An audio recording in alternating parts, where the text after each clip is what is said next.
The LSU football team brought in 18 transfers over the offseason, a couple of those high-prized additions. But one guy flying under the radar coming in the spring window, Bernard Gooden, the South Florida defensive tackle, is making noise in camp with both his play and his personality. That's just me. I feel like, you feel me, I get better as I talk, you feel me? I feel like the more trash I talk, my X factor come on. He's really loud, like you gonna know he's in the room, so he carries that each and every single day. Bernard Gooden has been a joy in every sense of the word to coach.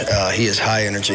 The energy, I feel like just came from my house, you know, my mama, everything we do, we just always, you know, waking up early, gotta, come on, let's get to it, come on, get to it, so I feel like it just all came from the house. And that energy, like, it goes into the team, like everybody may be down, you know, at practice, it goes in the team and it brings everybody up, so I feel like that's what we need. The thing that he does really well, because he is so twitchy and has such good get off, his second foot's in the ground before the offensive lineman. So even though he might be giving up 30 pounds, he's able to get leverage and get power, and the offensive lineman doesn't have his second foot in the ground. Yeah, I just feel like I don't want a guy to touch me regardless of what I'm doing, whether it's run, you know, put my hands out past, I don't just want to touch me, like, you ain't gonna touch me. It always starts with get off, and then just mentality-wise, you know, who better, me or you? Gooden's mom is actually from the area here, so it's a bit of a homecoming this season for Bernard. He hopes his 1 year in Baton Rouge is a productive one. Reporting on LSU, Jack Schemmel, WBRZ Sports 2, your home for LSU Sports.